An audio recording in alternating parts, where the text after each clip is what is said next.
Your campus, your community, your life. This is Bloomington Normal's one and only live newscast, TV 10 News. And Occupy Blono may have had a setback in their cause. Good afternoon, I'm Beau Ebenezer. And I'm Zach Summers. Occupy Wall Street protesters filled the streets yesterday in one California city, bringing negative attention to the movement. Now it even has the local government getting involved. TV 10's Chris Noel has the story. Thanks, guys. The Occupy movement was in a confrontation with police in Oakland, California Wednesday night. Some feel these peaceful protests work, but can only take so much until they fight back. People will eventually get fed up and they will push back. Riot. The word became action as protesters began a large-scale trek of vandalism that left businesses damaged and injured both protesters and police. So much so that the mayor of Oakland will relocate the camp if there are any more acts of violence. Some feel this is part of a fringe group and isn't part of the cause. Violence doesn't solve anything, and so we need to do our best to stay away from that. Local protesters seek to stay passive and stay nonviolent in respect to the declaration of their cause. But Tyler Thompson believes the riots could damage the way they are seen. I think it definitely typecasts us as more local terrorists even than, actual protesters and actual American citizens. I feel for them, but I can't still say that it's okay for them to go ahead and be doing stuff like this.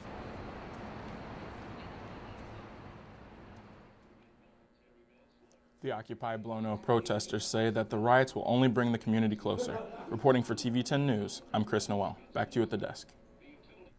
All right, thanks, Chris. And the results are in for the Illinois State 2012 straw polls. President Barack Obama and Republican Ron Paul were the winners on campus yesterday. TV 10's Neela Shanley has more on who students voted for and what we might take from this. We are about 1 year away from the 2012 presidential elections, and universities are already participating in polls on who they plan to vote for. 426 students participated in this poll, and Dr. Hunt explains what we can base off these statistics. And we should keep in mind that this is not a scientific poll. This was purely a poll, convenient sample. It wasn't randomized, and we didn't strategically go out and try to sample across a lot of different demographics. What this poll did do was get students involved in thinking about who they will vote for in 2012. More Republicans voted in this poll, but there were more total votes for the Democratic candidates. Janet Patterson explains her interpretation of what might have happened. That can probably be explained by that potentially all Republicans voted for one of the Republican candidates, all the Democrats voted for the Democrat candidate, President Obama, and probably the independent voters split out between perhaps all of those different folks.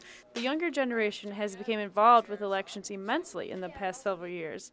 In 2008, Illinois State had a record turnout for students in a presidential election. Over 70% of the student body voted. And ultimately, the people that get elected, that are in office, they're not going to pay attention to you unless you're participating. So if students are really concerned about issues, employment, student loan rates, cost of tuition, and those kinds of things, vote and let your voice be heard. 93% of participants responded that they intend to vote in the 2012 political elections. Neela Shanley reporting for TV 10 News. Students from ISU, Illinois Wesleyan, Heartland, and Lincoln College at Normal participated in the poll. And 3 people who have announced their candidacy for McLean County State's Attorney have now applied for the 1-year appointment to the position. Candidates Jason Chambers, Jane Foster, and Mark Messman have all applied for the temporary appointment, along with Ron Dozier and William Workman, who have applied but are not running for the full-time position. Current State's Attorney Bill Yoder was recently appointed an associate judge for the 11th Circuit. Naming his replacement falls to the county board, and the county board chairman expects to narrow down the 5 candidates to 1 by the November 15th meeting. Talks continue on a job package to give relief to Illinois residents and businesses. The state's 4 legislative leaders met yesterday with Governor Pat Quinn.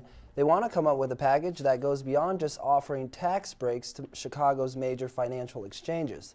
Senate President John Cullerton says the goal is to vote on a package next week after lawmakers from both parties talk to their respective members. A Colfax native Marine who was injured in June will be returning home on leave and will attend a homecoming and benefit in his honor on the 12th. Lance Corporal Jared Pop of Kappa has been in rehabilitation in San Diego since August after stepping on an IED in June and losing both of his legs while serving in Afghanistan. Pop will be home for 10 days and will be returning back to San Diego to continue rehabilitation for another year. And former Secretary of State Condoleezza Rice will be visiting Bloomington next week. She'll be here for a campaign fundraiser for Congressman Aaron Schock. Rice will appear at a private half-hour reception where tickets will cost up to $2,500. Then she'll be at a general reception with tickets at $250. All tickets will include an autographed copy of Rice's new book. Aaron Schock represents the 18th District, which includes Bloomington and parts of Normal. Well, Family Weekend is upon us. This year's theme, Best Weekend Ever. Tonight kicks off the 3-day event with bowling, billiards, and live entertainment. That's happening at the Bowling and Billiard Center from 6 to midnight. The biggest highlight of the weekend is the football game and tailgate tomorrow. The Redbirds take on the Western Illinois Fighting Leatherbacks at 1 o'clock. Tailgating lots open at 7 a.m. Family Weekend is one of the few family-oriented events sponsored by the university. Students with family visiting say they're looking forward to spending time with their loved ones. I've only been home a couple times since the school year started. I haven't seen them. We don't talk very much, so it's going to be nice to finally see them for a while. I'm going to see my brother too, so it's going to be kind of cool. I haven't seen them. My mom just got back from Italy, so I'm excited for all that. I definitely want to tell her everything that, I definitely want to tell her everything that's been going on and show her around and show her my room and show her around Normal. Now, for more information about this weekend's events, you can go to familyweekend.ilstu.edu. Well, Beau, you got family visiting this weekend? Yeah, the whole group of them's coming down. We're going to fire up the grill, do some tailgating. How about yourself? No, family's not coming, but I'll just smooch off my friends' families. All right, that does it for us here at TV10 News. Thanks for watching, and be sure to tune in to 10 on 10 coming up next. When a fire has affected someone's life, it